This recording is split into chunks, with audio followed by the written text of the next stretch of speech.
Welcome to episode 2 of the Bad Gamer Good Nerd podcast. I am your host, Steve Wisey. Today's episode, we are joined by the Left Behind Game Club's Jacob McCourt. Let's get right into the episode. Here I am today with Jacob McCourt, podcast host, gamer, nerd, all the fun stuff. How are you doing, sir? Hey, I'm doing really well. Thanks for having me. For episode 2, I told you privately that you're setting the bar real low with guests to start this podcast. I'm building momentum upwards. I'm like going with comfortability and knowledge because, you know, we've worked together for the past year. So I felt like, and we both have podcasts and do things, and we never did one. And I'm like, well, you know, you're off. You're not doing anything right now. So let's get you on my show. Took me. Yeah. Leaving the company. That's right. To get on a podcast with you. It did. I mean, though most of our like phone calls internally, like we couldn't even like great podcast material could not share with anyone without not wanting to have to work in the space anymore, which is good. And we had that discussion, and I have a secret taping of it. So if we ever want to burn some bridges, we can release the last 20 minutes that we were talking, but we're not going to do that. Yeah, so, it would break a bunch of NDAs, which, like, you know, a lot of them, and like so many of them, they're so terrifying. Like I get those things all the time. We get them all the time to do the stuff, and it's just a lot of them like are very terrifying when you read them, and most people don't. They just sign away their life. And you know you need to read because like if it launches, then you can talk about it, show cool things. But no, these ones definitely would be fireable, and then I'd never work in gaming again, and I don't want to do that. So I think some NDAs I'm not even allowed to talk about the fact that there is an NDA. Correct. I love those ones where like, hey, I'm going to do an announcement for an announcement, but you can't talk about your NDA because you have an NDA. So no. But, you know, I just want to meet the lawyers who created the NDA for the NDA because that seems redundant. But, you know, here we are. So so you have a podcast. What is your show about? Because you're also in the video game space and you're talking about it. So what do you guys hit on? What are your major, you know, gaming nerd points that you do? Yeah. So I have one regular podcast and one seasonal podcast.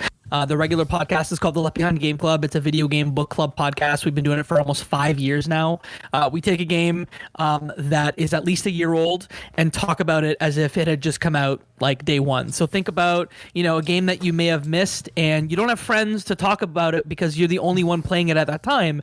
Throw on a podcast for that episode that we've done, and it just feels like, you know, you're playing it with some friends around a table, talking about a great video game. So that's the Left Behind Game Club, and the other one's called Cutscenes. It's a video game movie and TV podcast that we do seasonally. We just finished season 3 in November, and we just take a movie, we watch it. It's like a book club, but a movie club. So clubs, that's my thing. Clubs, that's your thing. So I'm thinking you're gonna do Halo for you gotta do Halo because the video just came out today, the full trailer of it.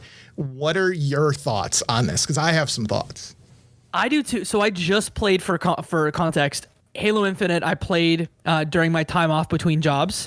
I played the single player all last week. I'm a big Halo fan. Like I played so much the original Halo, Halo 2, Halo 3, like in my parents' basement with my buddies, like drinking Mountain Dew, eating Doritos, like I was a walking meme.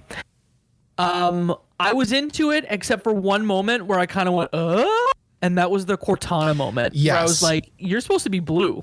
She's supposed to be blue. I watched it a couple different ways. I watched it on Twitter, and the video quality is never really good there. So I watched it in 4K on my computer. She is a little bit more blue in 4K, but so the voice of Cortana is still the same person who's who's always done the voice of Cortana, but they just like animated her in like, you know, Unity or whatever they used. And it's like completely different, but it's just that part kind of like pulled me out of the immersion for it. And then I also looked like, cause IMDb for that show has a lot more information than most shows do. Master Chief is Pablo, oh my God, his brother is Liv Schreiber, his half brother. Pablo Schreiber. Yeah, Pablo Schreiber. Yeah. So like, I feel like that guy, you know, has a recognizable face. So at some point, like they probably will take his helmet off, but like, I don't know if it's needed. Like, I don't want, like, it's like the Star Wars, like with the Mandalorian, like, spoilers, sorry if you haven't watched the Mandalorian, he takes his helmet off at some point. But like, you know, because like you don't cast the people who just, you don't need them if you put a helmet on them the whole time. So like, I feel like it's going to come off at some point, or maybe even in like flashbacks or something like that. But it looks good. Like the Master Chief outfit looks, the armor looks fantastic. And then some of the CGI, and obviously it'll probably look better, you know, not on my phone, but I'm glad that I'm paying for Paramount Plus at this point so I can watch the show, because I didn't realize it was coming out March. So like not even 2 months at this point, which is really cool. I think we have Paramount Plus because I'm in Canada. I think we have it here. There's like literally no content on it that I want to watch. Is the iCarly thing on it here? I don't know. I got a preview for it once because there was one show I wanted to watch. But you don't get Pablo Schreiber and not the original voice actor if you don't plan at some point to take off his mask, whether it is in flashbacks or at the end of the first season. I think the elite sword fight where he's fighting two elites at the same time was incredibly badass and just shows how high the production values are. I would love to know. And again, this show's been in development hell for a long time. It was supposed to be it was supposed to be on Showtime at one point. So like that, I mean, that helps or hurts. And then, you know, obviously I think they were shut down for like 6 months for pandemic because it filmed all overseas, like, cause they did everything, in the UK, I believe, just cause like they needed the desert background and stuff that is seen in the trailer, but yeah, it's been stuck for a long time.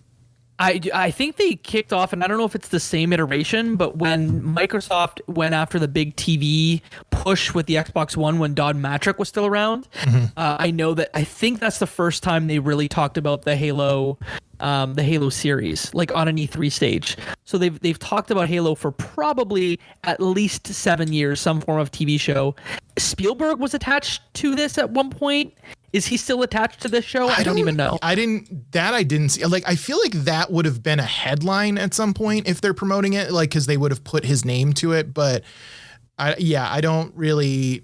That didn't show up in IMDb because I think, like, unless I wasn't like paying attention for that, because like I was just like, who's Cortana and then who's Master Chief? Like, those are the only two things that I was like, I need to know exactly who those are. But with Paramount Plus, like if you're a Star Trek fan, they have some like decent stuff. Like Star Trek Picard is okay, it's better. And then they have Star Trek Discovery, which was another show that's not bad. Like, I'm at that point in like TV watching right now where I just want like comfort shows. Like, I don't really want to think much anymore. Like, we're real big into Chicago Fire right now, which is like, because when we were in New York. Yeah, we were traveling and you were watching one of them. We were in New York and it was after one of the events, and I was back in my hotel room and I watched like 3 episodes of Chicago Fire, and like my dad's a firefighter. So I always like, you know, I'm like, oh, I hate shows that depict firefighters because like they don't have a helmet on or a mask on right. And I'm like, this is stupid.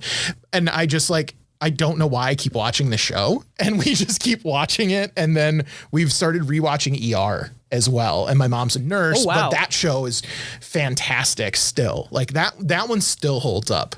And it's really good. So that's where we've had that with we watched Yellow Jackets. That was kind of the last show that me and my partner watched. It's fantastic. It's very scary. If you don't know, it's like Lord of the Flies. A bunch of girls, soccer girls in high school, crash land on an island, and it's like Lord of the Flies. And it's told in 2 timelines, present and past. And like Christina Ricci's in it, and she's like absolutely fantastic in it. A few more folks too. But we watch that. But then we also like garbage. Like, we love to watch. It's not garbage. Next Level Chef. Right after I get off this podcast, we're gonna watch the new episode of it. And you know, sometimes you just gotta turn your brain off and watch stuff that brings you comfort and joy. And Next Level Chef is definitely that show for us right now. I did like that show because it's got a lot of like the TikTok chefs and like people, you know, from Twitch and stuff. So I'm like, here's a bird. Yeah, and like I there's one dude who like, I can't remember. I follow him on TikTok, but he has like a really, really long beard. Like, he's a barbecue guy. Gary, the barbecue chef. Yeah. And like he posted on TikTok when he got like removed, or he got kicked out of the show. He had like a sinus infection for like 2 days during filming. So that's why he was like, that's why I sucked. He was like, I blame it on my sickness for this. And I was like, oh, it's kind of cool that you can actually like, you know, get this more behind the scenes stuff is quicker now, I think, with TikTok. So that's really interesting to see those. And especially because that guy, you know, is super vulgar on TikTok with his and with his not stuff. on the show at all. Yeah, so I went to his TikTok and I'm like, is this the same man? He's such a sweetheart on the show, and he's a sweary barbecue man on this app. I don't know. Yeah. Either way, what's cool too about the show, the casting, like it I think it goes against most of reality show television casting, where they always have like 3 or 4 bad guys. This show had like maybe one quote unquote villain, but spoilers for Next Level Chef,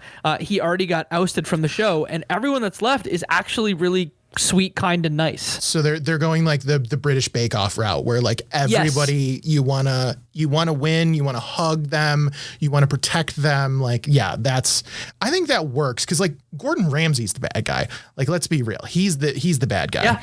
But you know, you don't really need that. And then, I mean, for like nerd shows, really, I mean, really right now the only thing going is the Book of Boba Fett for me, anyway, and I love it. I know there's a sect of the internet who hates it right now because they're like, oh, they're turning him into a weakling or whatever. And it's like, you had a character from these movies who had on screen like 7 minutes of on screen time with no backstory. And we're finally getting backstories, and you're mad that he has character growth, which is so stupid. So man, certain fandoms are toxic. I need to ask, Star Trek, Star Wars, yes, I love sci-fi, but those are like things for me that I don't really care about them at all. Are those fandoms toxic? Yes. Yeah. Like Star Wars is real bad. Like when the last trilogy came out, like people were super mad about Rey and how overly powerful she was. And like, they were like, oh, this ruined the movie. And it's like, what do you want? It's entertainment. It's not for you.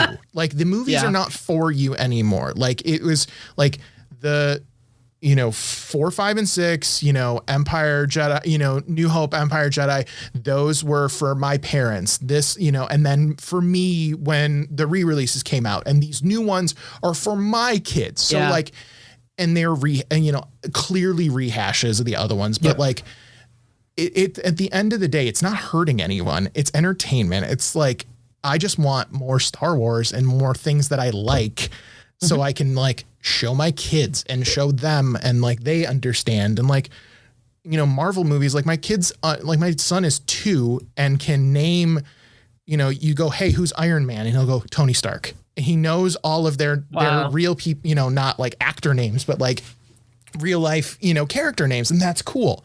So like, I don't see the point of like being pissy and gatekeeping with stuff, and it's not worth it. It's not. Yeah. Because I was gonna say, that's the thing that me and my partner have like really gotten into over the pandemic. She never engaged with the Marvel Cinematic Universe at all. So about 6 months ago, I said like, let's make a list, and then you need to watch all of these. Sorry. And then out of this list, I will probably watch about half of them with you again. But like, I don't want to watch that first Hulk movie with Edward Norton. Nope. I don't want to watch Iron Man 3 with Ben Kingsley. No one does. So we went through it, and we just watched Phase 4 together.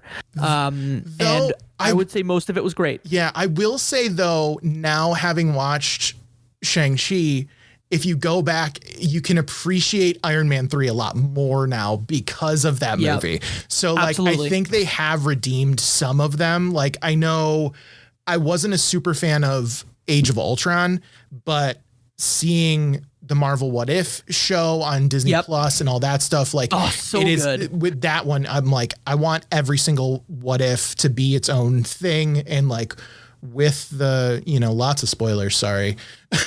We're going to spoil What If right now. We're going to spoil What If with, with, Loki going the way it is, and the last Spider-Man movie, and the Multiverse of Madness with Doctor Strange, like it is going to be nuts. It just opens up so many avenues. And like, I do think TV shows like episodic TV works really well for the Marvel stuff. And I'm like really happy. Like for Star Wars, I was like a little nervous, and I'm like, I want all of them to be episodic now. Like I want it. I feel like there's more development. You get more out of it. The directors and people they're getting to work on it. Like Bryce Dallas Howard has directed a bunch of these Mandalorian episodes. Those episodes are the best ones. She ones. needs to have her own full movie. Like the best episodes of the Book of Boba Fett and the Mandalorian are from Bryce Dallas Howard. And I'm like, sign me up. These are great. I want to see so many more of these things from her. So it's fantastic. But I would recommend if your partner's still doing the Marvel rewatch, to get some of the Netflix ones before they leave. I can't get her to watch Daredevil with me. I'm like, you've seen what is happening. Yeah. You've seen. Yes. Spoilers for Spider-Man, yes. the multiverse one. Matt Murdock is in them. So why don't we watch the Netflix Daredevil? And I can't get her to watch it. Like I'd get it if she's like, I don't want to watch Iron Fist. I don't want to watch Iron Fist. You don't have to watch. No, Jessica Jones is great. Like the only ones like, I mean, Daredevil's a must. Yep. Iron Fist, no, you can skip it. You can watch this. I think the second season that they did was much better because they did a second season of Iron Fist. I think so. Because I think Luke Cage was in it more, and it was a lot better because he wasn't like just an ass in it, really. Luke Cage, phenomenal. Like the soundtrack alone to Luke Cage seasons are just so good. Jessica Jones, like I can't picture anyone else. Like that's the thing with the Netflix series is like I can't picture anyone else playing those characters. Iron Fist, yes, because it should not be a white guy. But like Jessica Jones, Luke Cage, Daredevil, Punisher. I've been rewatching Punisher. That's what I've been watching. John Bernthal, he's great in that. Like that show. The thing is, there was one scene I was watching this morning and I'm like, man, this is violent. And I don't see how it's going to fit in the MCU yet. But like, I think there's rumors that the new Doctor Strange movie is going to potentially have an R rating. Like they could have an R rating. Whoa. Which would be absolutely Sam Raimi's nuts. directing that one, right? Yeah. Yes. So like you're going to get some crazy shit in there. You're going to get, Bruce Campbell being weird in it for sure, which I'm on board for. But like all of the stuff, all the rumors and everything that's on like TikTok and Twitter and stuff, like this movie's going to I feel like people's heads are going to explode because there's just so much in it. And I wish we could have it now because I really want more. Because I watched The Eternals, which is on Disney Plus now, and I'm like, I tried. Yeah. And let's just say I was a little under the weather when I watched Eternals, and I don't remember anything that happened. There was nothing to that's the thing is like even the comic books, because like I'll read the Eternal comic books. It's just they sit outside this scope of the normal Marvel operating universe. And like, Thanos will pop in and out and do stuff. And like, they'll have like an odd cameo from like Iron Man once in a while. But normally they're just like off in their own world doing stuff. And it seems like it has no consequences on anything else. And I'm like, what's the point? So I'm like, this movie, like the only thing that we got out of this movie is, okay, cool. We're going to get, at the end of it, there's the end credit scene. You get Blade. You hear Blade's voice. Great. Awesome. Sign me up for that. That's going to be great. And then Kit Harington. You get Kit Harington being, picking up the Ebon Blade. And like, that's going to be awesome too. Cause that is very crazy along the lines of like Moon Knight and stuff like that. So I can see where they're going with it, but it just like, okay, cool. Harry Styles is Thanos' brother. Like that's fun. Cause like, in the comics, like I like Eros. He's cool. So like they should have just done that. I didn't need all this like, oh, cool. All these back and forth. Like it just didn't feel like a Marvel movie. I think is really it what just it seemed was. like a vehicle for like pushing the MCU Phase 4 forward. I don't remember. Again, I was not in my right mind, but I don't remember a single thing. Like I wanted to watch it because I knew what Kumail Nanjiani did to prepare for the role. Kit Harington is going to have a huge presence in the MCU.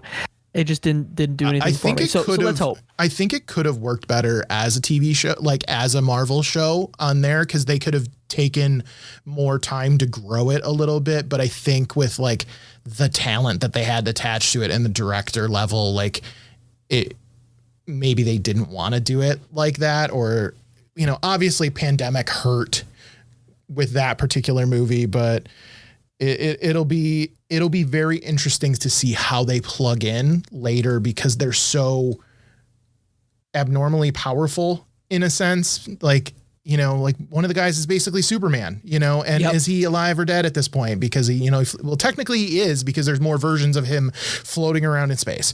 So yeah, spoilers, sorry. But, so that one's going to be fun to pay attention to. And then, literally any other like when's the next Spider-Man? Like Into the Spider-Verse Part 2. That movie's going to be fantastic. Well, I then can't the Sony universe is so Morbius comes out soon. I think that's what it's called. It got delayed again. I think. But supposedly, is that going to be Sony's way of like continuing the Sony Spider-Man universe? Who knows? And it's because they're Sony's just trying to save their money at this point, and but I don't think the villain stuff, like the anti-hero trope, only works so often. Like they did a good job with Venom, and that's good. And I enjoyed the first Venom. And I like the first Venom. I watched the second one on a plane, and it's like 87 minutes, isn't it? Yeah, it's short. It's so quick, and it's got some good like one-liners and leads into, the next Spider-Man movie kind of, but it just didn't really click the way the first one did.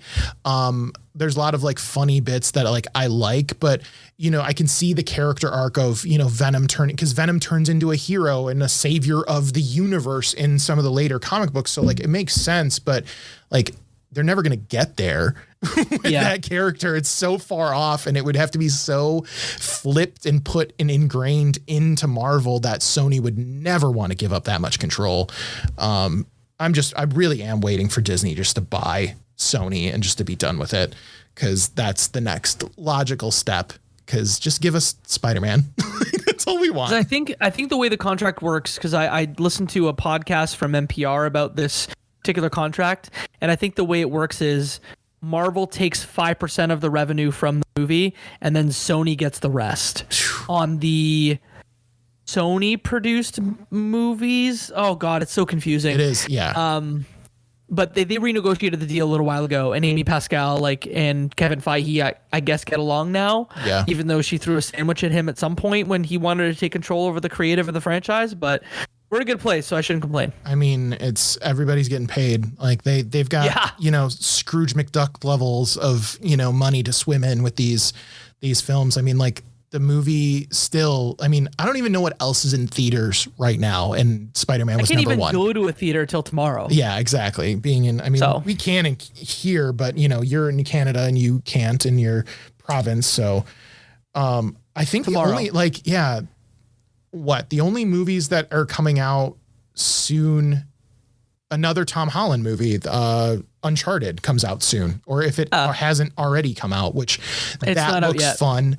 Always enjoy a good movie with Mark Wahlberg in it. So especially if he can do a crappy accent, I'm going to sign up for that. So, well, it's funny. I was looking at Oscar because I watch all the Oscar Best Picture noms every single year. It's a fun thing. I think I started it like 7 or 8 years ago. And so I'm like, when are the nominees coming up? They come out on the 8th of February, but the eligibility period this year is only 9 months versus last year's eligibility, which was 15 months. Because they delayed the Oscars. So, sure, there's a couple movies that are everyone is already talking about as being in contention for Best Picture noms, but I think we're gonna have less. They're gonna have less to pick from for this year's Oscars. Yeah, and the viewership last year was a bit. It was under dismal. 2. Yeah, it was under 2 million people. So this year I can't even expect 8. But typically we're talking like it used to do 80 and now it does 8. Yeah, it's not good anymore. I mean, like even the Globes weren't even on TV this year. And that's a whole other thing, you know? Yeah. But people are blaming Ricky Gervais. I'm like, no, the Hollywood Foreign Press is a terrible organization that deserved, they should have never had the Golden Globes at the same level of prominence they did. Correct. And it's just, I'm glad it's gone. I mean, it was fun to watch in some senses, but I think the shows where the actors and stuff are more like they're sauced up, they're funny, those shows seem to click a little bit more, like People's Choice Awards, that type of stuff. But at the same time, yes, the Hollywood Foreign Press was horrible. It wasn't good for the people who were being nominated, all that stuff. So it's award shows just in general, I'm surprised that the Oscars do not have more social media presence when it comes to live streaming. Stream them on Twitch, put them on Twitter, Instagram Live, TikTok, something, pull Gen Z TikTokers and have them do red carpet interviews and live stream it there and try to get your numbers up. Cause it'll go they're not going to be here forever. They can't operate the same way. People are not going to consume it, especially if you only have 9 months of Oscar contention. And then, it's in a pandemic. So I don't even know what movies are out, especially even think about it this way. And those big popcorn movies are not the ones that the Academy, nominates to be Best Picture. I mean, Marvel put on a pretty big campaign for Spider-Man to be considered for some categories at the Oscars, but the Oscars are not for normal people, I guess. Correct. I just don't see how they're not on YouTube in the next 3 years. Their viewership is dismal. Advertisers, I'm sure, are wanting some guarantee to say cool, so your viewership was 8 to 9. I'm making this up. I think it was 8 to 9 million people last year. So that means we're going to pay 25% of what we paid beforehand. I don't care if it's prestigious. I don't care if it's the Oscars. I don't care if you have every celebrity that everyone watches on movies. We're going to pay for the viewership and it's not there anymore. So why it's not on YouTube or some platform boggles my mind. Facebook, honestly, Facebook, that actually would work really well. I feel like it would. It gives them the global audience. It gives them the older demo that is going to see most of the movies who are there anyway, for the most part. Cause I remember when, it was early 2000. I think it was early 2000s, AMC movie theaters. You could go and they used to do it over 2 days. You could see all of the best picture nominations. And I did that for a few years, a few years. And that was fun. I loved doing that. And you could skip ones that you didn't want to. And you had a pass that allowed you to enter in and out, which was really cool. But with kids, I don't see movies that much anymore. If it's not Paw Patrol, did Paw Patrol movie get nominated for an Oscar? Then I've seen it. It's fantastic. The answer is no. The answer is no. Maybe for best song, because Adam Levine goes real hard on the song at the end of that movie. My kids love it. Sorry, you mean like Maroon 5 Adam Levine? Correct. It's just Adam. Yeah, it's just Adam Levine. There's no Maroon 5 on it. It's only him. So it's one of those things you pay attention to kids shows and you look at when there's guests on Sesame Street or musical performances and it's they have kids. They're doing it so they can be cool for their kids. Cause there's a Spider-Man show called Spider-Man and His Amazing Friends. Patrick Stump from Fall Out Boy does the theme song and all the music for the show. And it fucking slaps. It is the most intense show title. And it could, they could put it on the radio and be this is the new one from Fall Out Boy, Spider-Man and His Amazing Friends. And it would chart. It would chart. You know what I was just talking about? Mm-hmm. Do you remember that there was an MTV2 or MTV Spider-Man show starring Neil Patrick Harris? Yes, it was animated. They did that one, and there was an Iron Man one too that they tried to do, I think, as well. Because they had I don't remember that one.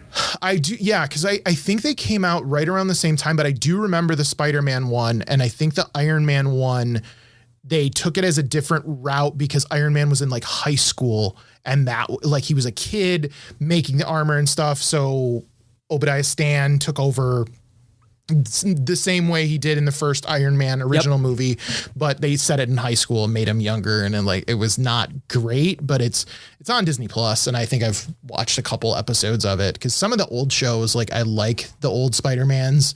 There's one from, God, it was like the 90s. And that one's fun to watch. And I'm like, wow, this is what we considered good. Yeah. Like, well, that MTV one, same. Like, I think they had a really great Electro episode. Okay. Where like that's how they introduced him to that universe. It was pretty good, but other than that, I think it was pretty forgettable. I'll have to go dig for it, see if it's there, because that's the fun thing with Disney Plus. They keep adding a ton of stuff, and when they added a bunch of old Star Wars movies. Like they did these straight to VHS Star Wars movies that like lived in the thing, and it was like this. It was like Swiss Family Robinson, but they crash landed where Ewoks were. So like that was the whole thing.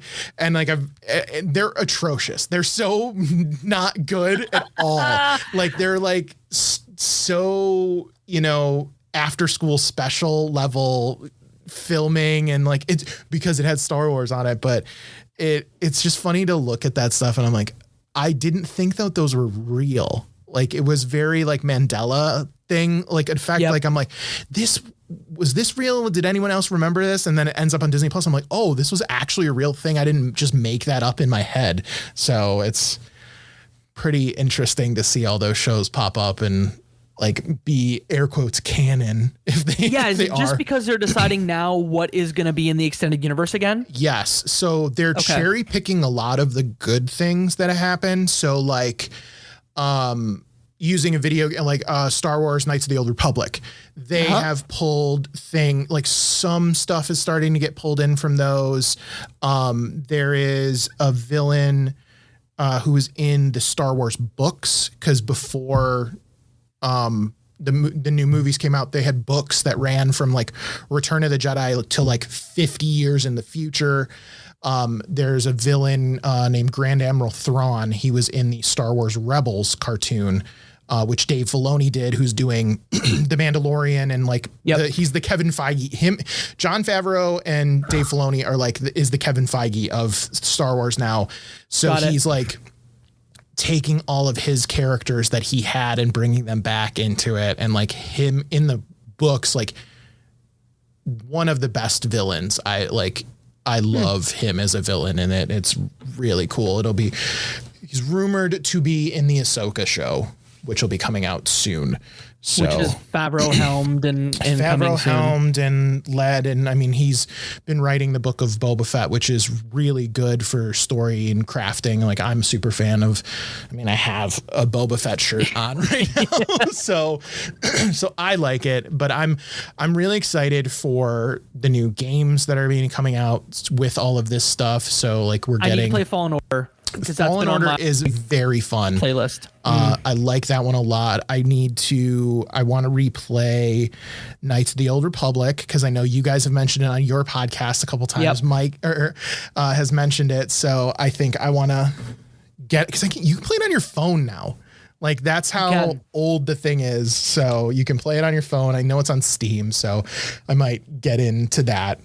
And not broken like the second game. So Mike was essentially for fun playing through the second game. Yeah. And I guess like there are a bunch of mods that you can add to it to get the content that was taken out. Yes. And then make the game more stable. But still then like he's like, yeah, so like every time I play, it crashes at least once every hour, and I just have to be okay with that. Yeah, it's first game's better. Yes, the first one was better. The second one, they kind of like were on their own bullshit about it. Like they were very new studio too as well. Yeah, I think it was different. And then I think it was Obsidian. If BioWare did the first one, I think Obsidian may have done the second one, and they just didn't get enough time on it. Yeah, because they were trying to get it out, and like because at that point too, that was on the cusp of when people, when it was everything was going to get wiped with Disney with that. Because I mean, you had Knights of the Old Republic, you had the second one, then you had Star Wars Galaxies, which was an MMO that I've talked about a bunch, that took place during the original trilogy movies and kind of touched into canon, but Sony ended up buying that game and ruined it. So they just were like, all right, cool. Cause like in that game, you couldn't be a Jedi. Like it was an MMO, it's set in the Star Wars world where, you know, you couldn't be you could be a Jedi, but you had to spend like hours. Like people played that game for years and it took months and months and months and you had to do all these random quests and things to do it. And you get there. But the second you became a Jedi, every bounty hunter in the game could track you immediately. Darth Vader, who was an NPC, would randomly hunt you down. Like they made it really difficult. And if your character, they gave you another character slot for this guy, for your Jedi character. If they died, they were dead. Like it was just done. And then when Sony bought it, they're like, everybody's a Jedi now. And like just it was called the combat thing. So you could just immediately start as a Jedi at that point in the series. And it's just like, you went from this, like having Star Wars as a background and doing stuff to just everyone running around with lightsabers. And I was like, this is not fun anymore. So it'll be the new games. I think there was one at the Game Awards that was announced that looked really, really cool. There's 3 coming, I think. And there's 3 coming from Respawn. Yeah. And then there's the one coming from Quantic Dream. Yep. Which Quantic Dream has issues, and I hope they figure those out. Yes. So there's the Star Wars Quantic Dream game, which might be story game. Then there's 3 coming from Respawn. One is a sequel to Fallen Order, which I really hope gets looped into canon, because there was I don't know if it's true. It hasn't been confirmed yet. There's a droid in the most recent episode of the Book of Boba Fett that is the same type of droid and has very similar mannerisms to the droid that's in Fallen Order. So like people are like, oh my God, is it the same thing? And then we could get a live action, appearance of Cade from Fallen Order in there, because the actor who mocapped him is amazing anyways. Like he could go into live, no problem. Yep. So we'll see. Like there's all the possibilities for it. The other 2 is a first person shooter. And then the third is a strategy game from XCOM developers. That will be cool. Yeah. Because they've done new studio entirely. Yeah. But so that'll be good. So lots of Star Wars stuff coming up. What are you looking forward to? Like what games, this year are you looking forward to sitting down and playing? Because I know you are a completionist when it comes to games. Yeah, I keep track in multiple places of all the games that I'm currently playing. So if you want to follow me at Jacob McCourt, all of my gaming stuff is there. We have a really hot Q1 for gaming, which is cool. I'm excited to play Horizon Forbidden West. Yes. I was a huge fan of the original game, so to have a sequel come out that looks badass is great. I am currently playing Pokemon Legends Arceus, which just dropped this past Friday. I think it's ugly. I think that is the consensus I've been hearing on Twitch when I've been watching it.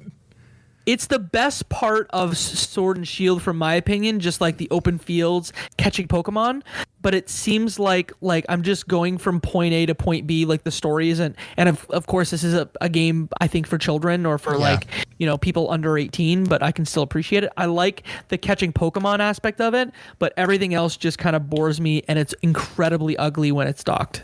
Yeah, I think someone described it as early 2000s horse games. Like it has very similar, I saw like it was PS2 on Twitter. Gallop Racer. Yeah, exactly. It looks like all of the landscapes from really crappy PlayStation games. And they're trying to be Breath of the Wild with Pokemon, and like, it's not going to work. It's, someone called it a GameCube game. They talked about Pokemon XD Gale of Darkness and said that game looked about as good as this one. Oof. So that's not good.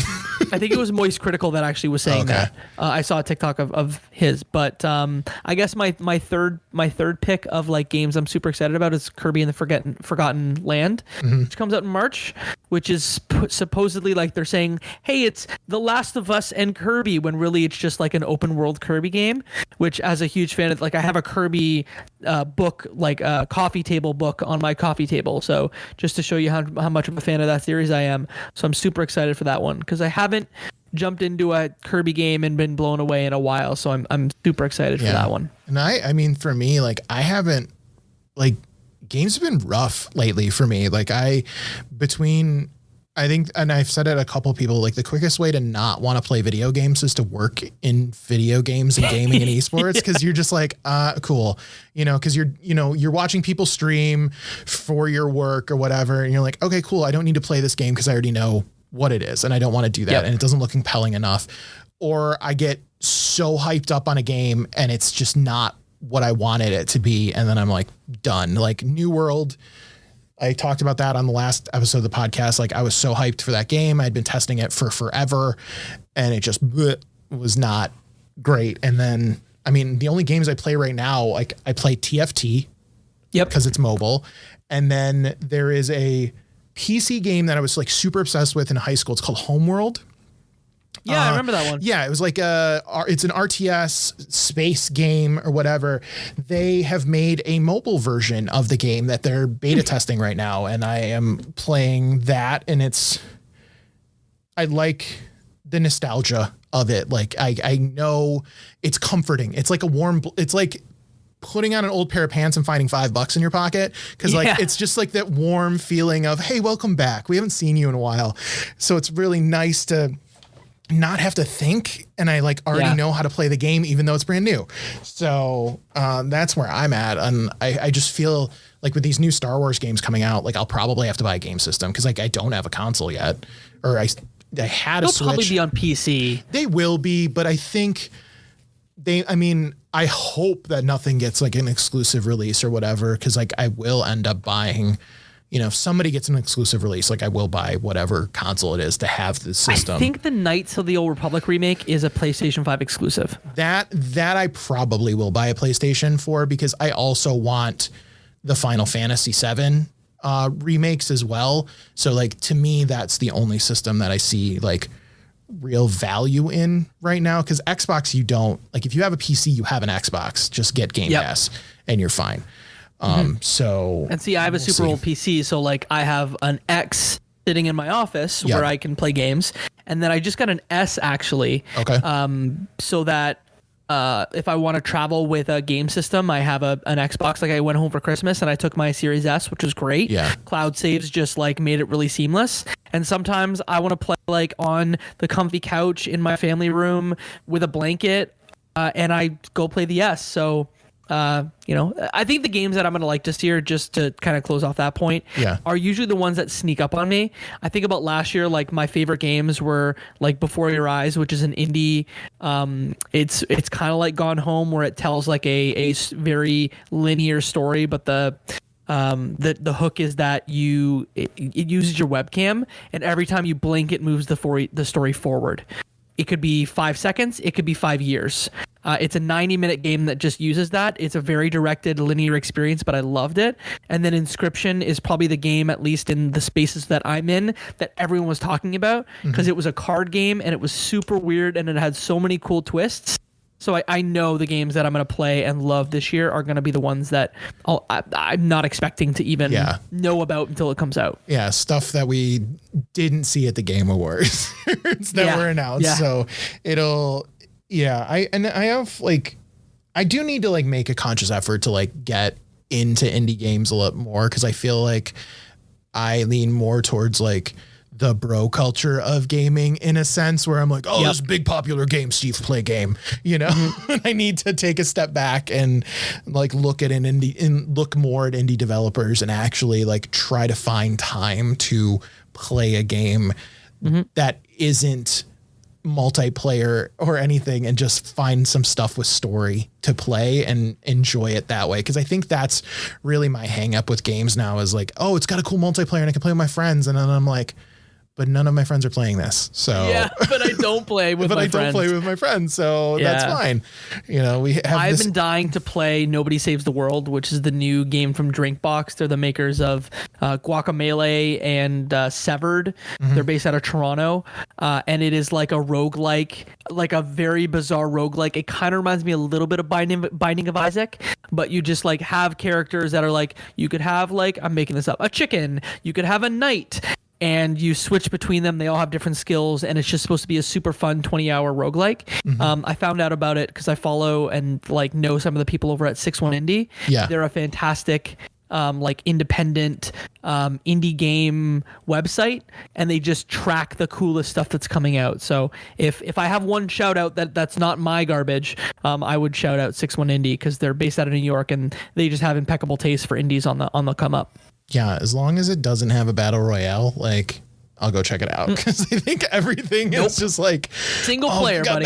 Battle royale, yeah. Like I and it's on Game Pass. Okay, cool. Then yes, I probably will go check that out. That'll be easy enough. But it's I mean, finding something that actually like connects and is quick and keeps me wanting to play, like that's the biggest problem. Because like I'll play some of these games for 3-4 days. Like I'm half expecting to burn out on this mobile game, because that's what happened last time when I think Eve Online released a mobile version.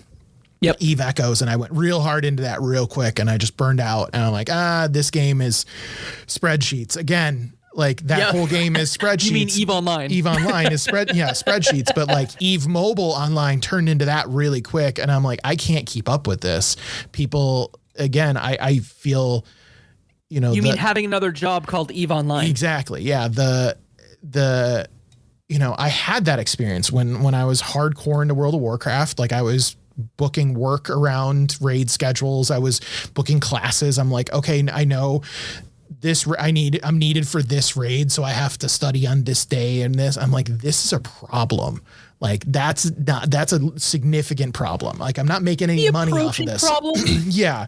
And then I'm like, okay, cool. And I've been clean. I've dabbled again. I've dabbled in World of Warcraft. But I feel like if they did make another good open world-esque Star Wars, or even I think like if they do a League of Legends one and they make it open world, that could be some stuff. But I hate using the word metaverse, but I feel like Riot could do a metaverse. Wouldn't be with a gaming podcast with two white dudes if you didn't say the word metaverse. It's right. It only took us 46 minutes to get to the word metaverse. So if your bingo card for 2022 said that, you're good.